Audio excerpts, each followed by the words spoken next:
Hey guys, welcome back to my channel, and today we be taking a look at the top 10 most shocking facts about 9/11s that you never knew. Make sure to like this video and subscribe so you can stay up to date with all of our future videos. Starting off in our number 10 spot, we have an Israeli warning. Just a couple months before the attacks on September, Israel had sent a letter to the United States warning them of an imminent attack by al-qaeda. The contents of this letter were revealed in 2016. It warned of a catastrophic attack on American soil that would be carried out by al-qaeda. They didn't know the specifics, but they had a feeling that something was coming. They believed that Osama bin Laden wanted to carry out an attack on American soil in retaliation for the U.S. supporting Israel and also America's presence in the Middle East. Israel also suggested that these attacks could target iconic American buildings, such as the Empire State Building or even the Statue of Liberty. Obviously, none of this came true on 9/11s, but it is scary how close they actually got to predicting what actually happened. In our No 9 spot today, we have a similar warning being sent by the FBI. In our No 8 spot today, we have President George W. Bush almost missing the attacks. On 9/11s, President George W. Bush was actually in Florida visiting a school in Sarasota. He was speaking to the kids about his new education program. When he first heard about the attacks, he thought it might be some sort of minor incident, and he ended up not listening to his security detail. When they told him to come back to the White House right away, he ended up staying around and finishing his speech. He didn't get back to the White House until 3 hours after the attacks. At this point, he made a speech to the nation promising that the U.S. would do whatever it takes to protect its citizens. And he also promised that the attacks would not go without response. In our number 7 spot today, we have Flight 93. Out of all of the flights that were hijacked on 9/11s, only one of them did not end up crashing into its intended target. Flight 93 was supposed to land in San Francisco, but it ended up crashing into a field in Shanksville, Pennsylvania. This plane had been hijacked and was being flown towards Washington, D.C., where it was going to be flown into either the Capitol building or the White House. However, the passengers on this plane fought back against the hijackers, and they ended up overpowering them and causing the plane to crash in a field instead. All 40 passengers and crew members lost their lives. But because they fought back, they may have saved the lives of many politicians who would have been on the White House lawn at the time that the plane would have crashed. In our No 6 spot today, we have a French passenger. One of the people who died in the 9/11 attacks was a naturalized French citizen by the name of Ziad Jarrah. He was on board Flight 93 when it went down in Pennsylvania. Unfortunately, he was one of the 40 people who lost their lives in the crash.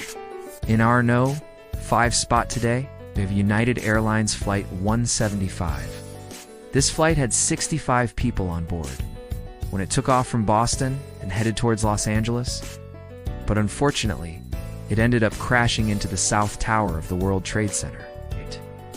What makes this one unique is that this was actually the second plane to hit the towers, and people hadn't yet realized that it was a terrorist attack. When the first plane hit the North Tower, people assumed that it had been some sort of accident, maybe a small plane flying into the tower. So when the second plane hit the South Tower, people were confused. Some people even assumed that it had been a small plane again, while others thought that maybe it was some sort of stunt gone wrong. These poor people had no idea that terrorists were behind both attacks. In our No 4 spot today, we have a survivor of the Pentagon attack. A woman by the name of Diana the Kepa was working in her office in the Pentagon when she suddenly felt a jolt. She thought that maybe the building had just sort of shaken, like an earthquake or something. But then she looked out of her window and saw smoke billowing out of the side of the building. And this is when she realized that a plane had crashed into the Pentagon. She ran to her window and saw a man hanging outside of it. He had been in the plane when it hit the building, and he was now hanging onto the window ledge. She tried to encourage him to jump into her arms, but unfortunately, he let go and fell, and he ended up losing his life. After the smoke cleared, Diana realized that the man that she had tried to save had landed right in front of her. Sadly, there was nothing that she could have done. There were 184 people on board the plane that hit the Pentagon, and everyone on board lost their lives. In our No 3 spot today, we have the last call to Flight 11. The pilots of United Airlines Flight 11 were in contact with air traffic controllers just moments before their plane crashed into the North Tower of the World Trade Center. During their last transmission, the pilots reported that they had a problem and that they were heading back to the airport. But unbeknownst to the pilots, 2 of the 4 hijackers were in the cockpit with them, and they were planning on flying the planes straight into the World Trade Center. This was the first plane to hit the towers that day. When it did, it was moving at a speed of 560 miles per hour. This caused a massive explosion, and the entire north face of the tower collapsed. Nearly 3,000 people lost their lives in the collapse of the towers. In our know, to spot today, we have a Secret Service agent. Secret Service agent Dan Denst was working in the White House on 9/11s when he heard a commotion outside. People were running around in a panic and telling everyone to go inside and lock the doors. When Don stepped outside, he saw a black plume of smoke rising above the city.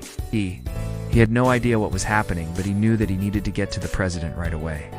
He sprinted across the street, jumped over a fence, and entered the White House through a back door. He started to make his way towards the president's office when someone yelled that everyone needed to go to the Situation Room immediately. Once in the Situation Room, the president's chief of staff informed everyone that a plane had flown into the World Trade Center and that they were unsure if the president needed to be evacuated or not. At this point, the Secret Service agents were preparing for the worst, assuming that there would be more attacks on the White House. Secret Service agent Clint Hill was even en route to the president's vacation home in Florida. But luckily, he turned around and came back when he heard that the president was going to be staying in the White House. In our No One spot today, we have an author who predicted the attacks. Alright guys, that has been our list for today. Thank you so much for checking it out. I've been your host today, and I'll see you next time. Bye.